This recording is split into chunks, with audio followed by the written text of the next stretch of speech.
സംസ്ഥാനത്തെ LDFനും UDFനും ഒരുപോലെ ചോദ്യങ്ങളുടെ കാലം. മുൻ മുഖ്യമന്ത്രി പിണറായി വിജയനാണെങ്കിൽ പ്രതിപക്ഷ ഉപനേതാവ് സ്ഥാനത്തിൽ പണി കിട്ടുമോ എന്നുള്ള ചോദ്യത്തിന് മുന്നിലാണ്. മറുവശത്ത് ഇപ്പോഴത്തെ മുഖ്യമന്ത്രി VD സതീശനാണെങ്കിൽ പല വിഷയങ്ങളിലും തൊട്ട് കൈപൊള്ളിയിരിക്കുന്ന അവസ്ഥ. എന്ത് ചർച്ച ചെയ്യാനാണ്? പ്രതിപക്ഷ ഉപനേതൃസ്ഥാനം കടന്നാക്രമിച്ച് പ്രതിപക്ഷ നേതാവ് പിണറായി വിജയൻ ഇടതുമുന്നണിയിൽ ബന്ധങ്ങൾ ഉലയുന്നു. പ്രതിപക്ഷ ഉപനേതൃസ്ഥാനം CPക്ക് നൽകില്ലെന്ന് തീർത്തു പറഞ്ഞ പ്രതിപക്ഷ നേതാവ് പിണറായി വിജയൻ ചർച്ചയ്ക്ക് വാതിൽ തുറന്നിട്ടിരിക്കുകയാണെന്ന് CPI സംസ്ഥാന സെക്രട്ടറി ബിനോയ് വിശ്വം പ്രതികരിച്ചതിന് തൊട്ടു പിന്നാലെ എന്ത് ചർച്ചയാണ് വേണ്ടതെന്ന് ചോദിച്ച് CPIയെ പിണറായി വിജയൻ കടന്നാക്രമിച്ചു. ഇതോടെ ഈ പ്രശ്നത്തിൽ ഇരു പാർട്ടികളും തമ്മിലുള്ള ഭിന്നത പൊട്ടിത്തെറിയിലേക്ക് നീങ്ങി.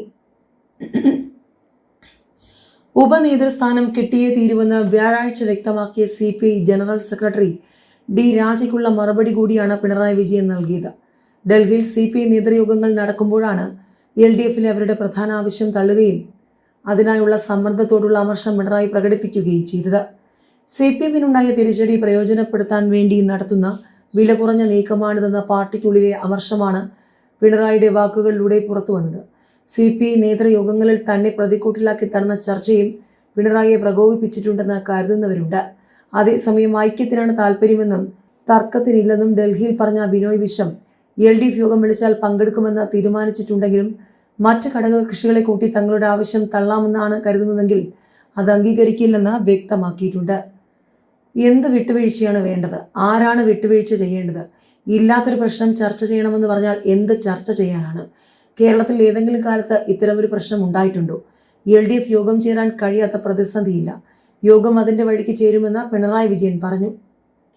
ഏതായാലും ചർച്ചയ്ക്ക് വാതിൽ തുറന്നിട്ടിരിക്കുന്നു എന്ന് തന്നെയാണ് ബിനോയ് വിശ്വം പറഞ്ഞത്. ഇല്ലാത്ത പ്രശ്നത്തിൽ എന്ത് ചർച്ചയെന്ന് പിണറായി ചോദിച്ചതോടെ വരും ദിവസങ്ങളിൽ ഈ വിഷയത്തിൽ തമ്മിലടി ഉറപ്പായി. പ്രതിപക്ഷ ഉപനേതൃസ്ഥാനവുമായി ബന്ധപ്പെട്ടുള്ള CPI-CPM തർക്കം അടുത്തങ്ങും അവസാനിക്കുമെന്ന് തോന്നുന്നില്ല. വിഷയത്തിൽ വാശിയില്ലെന്നും ചർച്ചയ്ക്കായി വാതിൽ തുറന്നിട്ടിരിക്കുകയാണെന്നും CPI സംസ്ഥാന സെക്രട്ടറി ബിനോയ് വിശ്വം പറഞ്ഞപ്പോൾ ഇല്ലാത്തൊരു പ്രശ്നം ചർച്ച ചെയ്യണമെന്ന് പറഞ്ഞാൽ എന്ത് ചർച്ചയാണ് വേണ്ടതെന്നാണ് പ്രതിപക്ഷ നേതാവ് പിണറായി വിജയൻ ചോദിക്കുന്നത്. ഇത് സംബന്ധിച്ച ചോദ്യത്തിന് അത് കഴിഞ്ഞ കാര്യമാണെന്നായിരുന്നു പിണറായി വിജയന്റെ മറുപടി. മുൻപും അത് തന്നെയാണ് പറഞ്ഞത്, ഇപ്പോഴും അവിടെ തന്നെയാണ് നിൽക്കുന്നത്. എന്ത് വിട്ടുവീഴ്ചയാണ് വേണ്ടത്? കേരളത്തിൽ ഏതെങ്കിലും കാലത്ത് ഇത്തരം ഒരു പ്രശ്നം ഉണ്ടായിട്ടുണ്ടോ? ഇല്ലാത്തൊരു പ്രശ്നം ചർച്ച ചെയ്യണമെന്ന് പറഞ്ഞാൽ എന്ത് ചർച്ചയാണ് വേണ്ടതെന്നാണ് പിണറായിക്ക് ചോദിക്കാനുള്ളത്. അതേസമയം ചർച്ചകൾക്കായി CPIയുടെ വാതിൽ എല്ലാ കാലത്തും തുറന്നു വച്ചിരിക്കുമെന്നാണ് ബിനോയ് വിശ്വം പറയുന്നത്.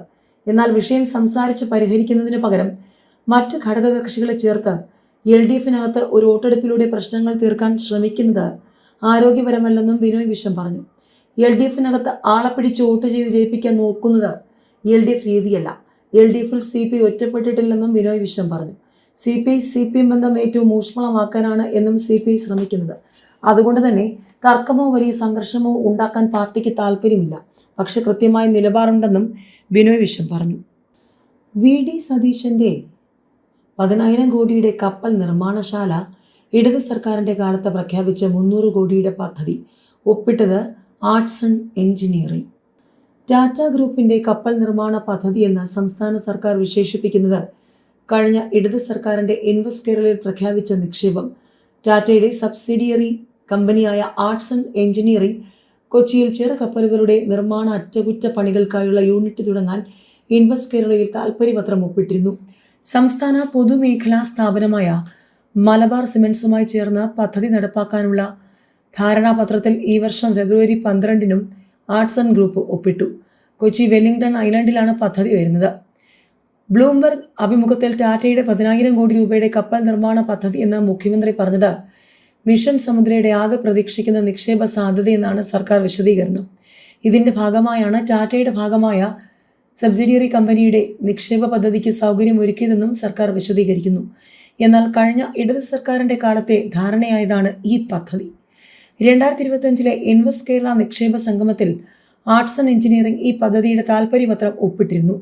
തുടർന്ന് മലബാർ സിമന്റ്സുമായുള്ള സംയുക്ത സംരംഭ കരാറിൽ ഈ വർഷം ഫെബ്രുവരിയിൽ ഒപ്പിട്ടു. കൊച്ചി വെല്ലിംഗ്ടൺ ഐലൻഡിൽ മലബാർ സിമന്റ്സിന്റെ കൈവശമുള്ള 7 ഏക്കർ ഭൂമിയിലാണ് പദ്ധതി വരുന്നത്. 100 ടണ്ണിൽ താഴെയുള്ള ചെറിയ കപ്പലുകളുടെയും ബോട്ടുകളുടെയും നിർമ്മാണ യൂണിറ്റും അറ്റകുറ്റപ്പണികൾക്കായുള്ള കേന്ദ്രവുമാണ് തുടങ്ങുന്നത്. കൊച്ചി പോർട്ട് ട്രസ്റ്റിൽ നിന്നും മലബാർ സിമന്റ്സ് വർഷങ്ങൾക്ക് മുൻപ് പാട്ടത്തിനെടുത്ത ഭൂമിയിലാണ് പദ്ധതി വരുന്നത്. 300 കോടിയാണ് നിക്ഷേപം. മിഷൻ സമുദ്രയുടെ ഭാഗമായി സംസ്ഥാനത്തെ ഷിപ്പ് ബിൽഡിംഗ് ഇക്കോസിസ്റ്റം രൂപീകരിക്കാനുള്ള ആദ്യപടിയായാണ് പദ്ധതിയെ സർക്കാർ വിശേഷിപ്പിക്കുന്നത്. ഇടതുമുന്നണി സർക്കാരിന്റെ കാലത്ത് ധാരണയായ പദ്ധതിയെ UDFന്റെ മിഷൻ സമുദ്രയുടെ ഫ്ളാഗ്ഷിപ്പ് പദ്ധതിക്കായി സംസ്ഥാന സർക്കാർ ക്രെഡിറ്റ് എടുക്കുന്നതിനെ രാഷ്ട്രീയമായി നേരിടാനാണ് LDF നീക്കം. ടാറ്റ പദ്ധതി 300 കോടിയുടെ മാത്രം നിക്ഷേപത്തിൽ ഇൻവെസ്റ്റ് കേരളയിൽ ഒപ്പിട്ടു. മലബാർ സിമന്റ്സുമായി സഹകരിച്ച് ഈ വർഷം ഫെബ്രുവരിയിൽ സംയുക്ത കരാറിൽ ഒപ്പിട്ടതാണെന്നും ഇടത് സർക്കാരിന്റെ പദ്ധതിയെ മിഷൻ സമുദ്രയുടെ ഭാഗമാക്കിയുമെന്നാണ് പറയുന്നത്. ഏതായാലും കേരളത്തിൽ കപ്പൽ നിർമ്മാണശാലയ്ക്ക് പദ്ധതിയില്ലെന്ന് മുഖ്യമന്ത്രിയെ തള്ളി ടാറ്റ ഗ്രൂപ്പ്.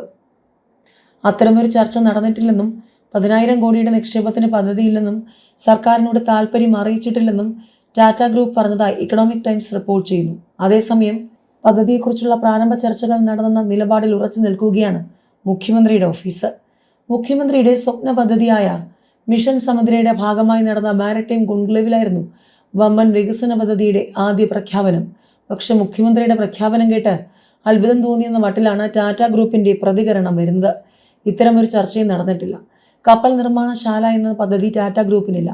കേരളത്തിലെന്നല്ല ദക്ഷിണേന്ത്യയിൽ എവിടെയും 10,000 കോടിയുടെ നിക്ഷേപത്തിന് ആലോചിച്ചിട്ടില്ലെന്നുമാണ് പ്രതികരണം. മുഖ്യമന്ത്രി ആധികാരികമായി നടത്തിയ വികസന പ്രഖ്യാപനം അടിസ്ഥാനരഹിതമെന്ന ചർച്ചയാണ് ഈ പ്രതികരണത്തോടെ ശക്തമായിരിക്കുന്നത്.